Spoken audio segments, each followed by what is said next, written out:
welcome you watching Don Bosco Media Network. This is Monalisa Rumbai presenting to you the news and events from Meghalaya. Here are the headlines for today. NEHU and KSU temporarily suspended strike after 387 hours. CM Con K Sangma inspects development projects in New Shillong. State government to address teacher issues, says Education Minister. And VA Silk Industries boosts employment in Hathisil village. And now the news in detail. NEHU and KSU NEHU unit temporarily suspended their 387-hour-long protest on the evening of November 20th, citing health concerns. The strike demanding the resignation of NEHU Vice-Chancellor P.S. Shukla was halted after advice from Chief Medical Officer Dr. Caroline Mukim and teachers. NEHU President Sandy Sotun announced the decision, emphasizing the need to prioritize students' health. Despite the suspension, both student organizations pledged to persist in their demand for Shukla's removal. Sotun reiterated their commitment to pursuing this goal until it is achieved. The protest highlighted the students' determination to address their grievances while acknowledging the importance of health and well-being during prolonged demonstrations.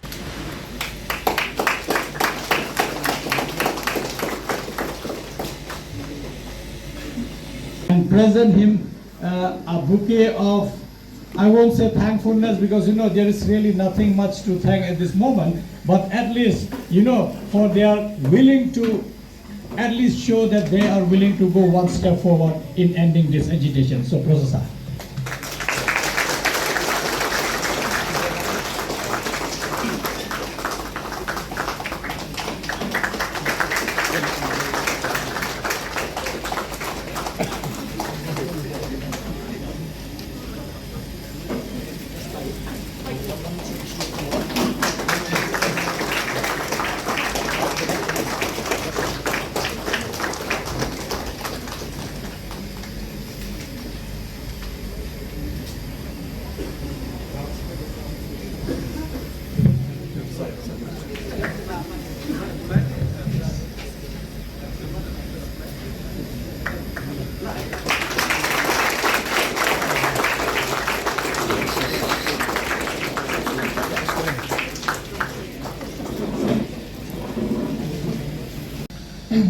Good evening, everyone. First and foremost, we would like to extend our heartfelt gratitude to each and one of you, especially the student community, the NEHU, the META, the KSU central body, and even the medical team, which has been there since the beginning of this hunger strike. Your support has been priceless, I will say, and in consideration of the requests from the teachers, from the staffs, and even from the doctor, and based on the medical advice, we have seen that the health of our students, the members who have been starving for 16 days, the health has been deteriorating. So we, the KSU NEHU unit, or KSU NEHU unit, and the NEHU have decided that we will temporarily suspend this hunger strike.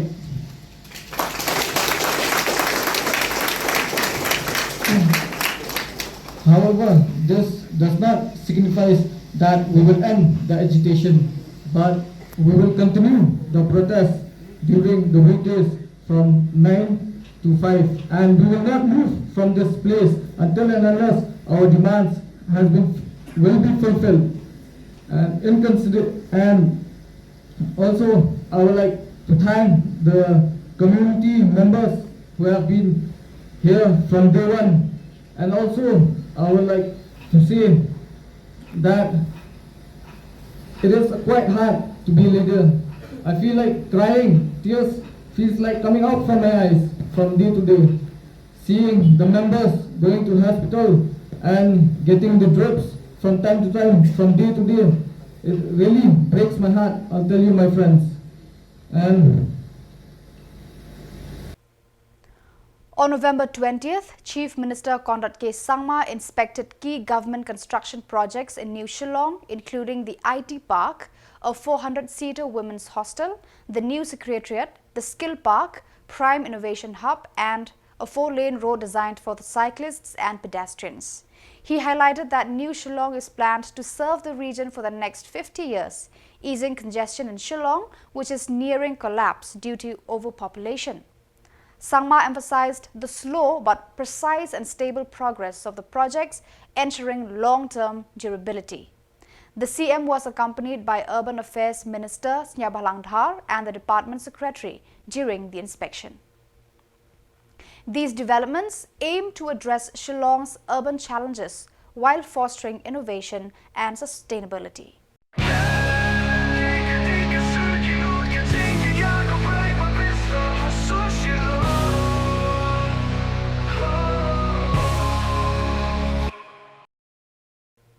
The state government, through the Department of Education, is actively seeking solutions to various challenges faced by teachers, including those under the Sarva Shiksha Abhiyan (SSA). Education Minister Rakam Asama stated during a media interaction that the government is committed to addressing these concerns and will not remain passive. Efforts are underway to identify practical measures to resolve the issues. Sangma reassured that the government prioritizes the welfare of educators and is determined to improve their working conditions. But look, the process takes time always, because no any process become materialized at one time. No, it is not. The process has to be followed. Definitely, it takes time, right? It takes time, but the government is doing all possible means and ways to find a solution for all kind of category of teachers, because there are people, they are serving our state only, right? So the state should progress only with the collective efforts, collective contribution of the teachers, the parents, the governance, of all the stakeholders. So together, yes, I think sometimes it is not that the state can become unique with contribution of some particular community. No, it's not. So altogether, with the teacher, with the governments, with any stakeholder, should be united in contributing best what they have. This is what the government is also doing it. No, these things are policy matter. It is not, but we have the doors are opened, because we have given the upper age level up to 45 years if they're qualified. It doesn't mean all the SSC teacher will be absorbed on this policy. But this is one of the step. So like all this are open, because look, there are new entrants also, right? So but we have the door is bigger open for each one of them. So Hathisil village in southwest Garo Hills is gaining recognition for its production of vibrant local clothes through the VA Silk Industries factory. Established in 2017 under the Ministry of Textiles Public-Private Partnership Initiative, the factory aims to create jobs and enhance weaving skills among villagers with a target to employ 1,500 people. However, progress was hindered by the COVID-19 pandemic. Currently employing 300 workers, the factory is a significant source of livelihood for the area. On November 20th, Hima Nayak, Deputy Commissioner of Southwest Garo Hills, inaugurated a dedicated market to promote these locally crafted clothes, fostering economic growth and supporting the traditional craftsmanship of the region. Hi, I'm Nixon Balaya. I am the Manager, Production and Business at VA Silk Industry at the Hathisil Garment Manufacturing Unit. The unit is actually owned by the state government. However, on a MOA, Memorandum of Agreement between VA Silk Industry and the state, we've been appointed to run this industry since last year. And we have overcome the challenges so far. On one thing, getting the women and youth in the rural areas around Ampati to train them on a new skill that's called tailoring, sewing craft, especially on large-scale production. Now today, it is a privilege for us to display so far whatever we have achieved as products, both in employment and in diversified productions. Now, mostly we have used the handloom fabric, which is made by our own trained weavers in and around Ampati, both in southwest Garo Hills and west Garo Hills. We have trained them on 2 levels of handloom weaving. One is the plain handloom weaving that we get to see everywhere, and the other one is multi-petal. That means it has 4 petals, which can give you an accurate design and preferred type of weaving. There are different types of weaving, not just the plain weaving. So we have trained all of them. So there are at least 300 people who are on a commission basis working with us. Another thing, we have also trained 100 people on handloom, loin loom weaving. Now this is a very interesting, unique craft the world doesn't know at all. The weaving itself makes a perfect glow and a wonderful attraction. Meghalaya Blind FC emerged victorious in the blind football tournament, defeating Rangdajet United FC with 6-3 goals in the final held at Rangdajet United FC Sports Development Society football ground.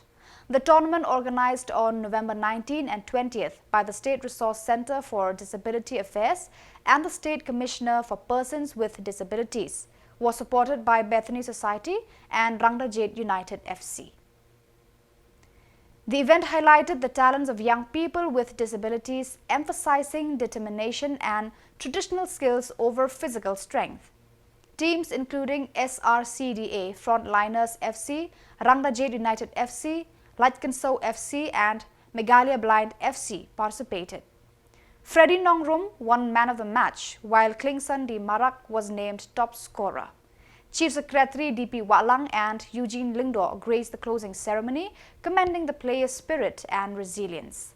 This initiative reflects a step toward inclusivity and empowerment through sports. Siap,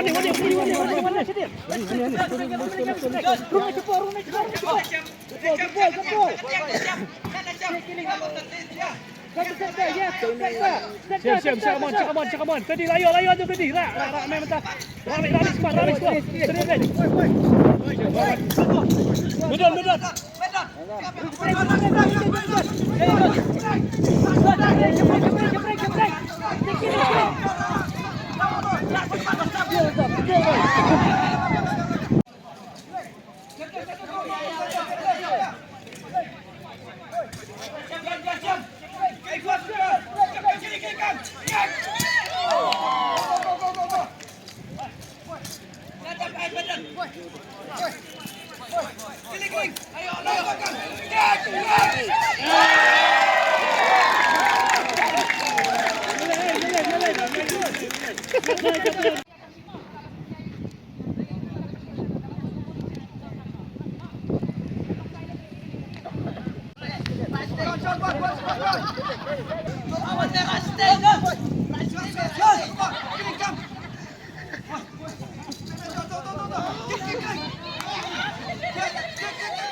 So viewers, that is all for today. This is Mona Lisa signing off. Until we meet again, thank you for watching.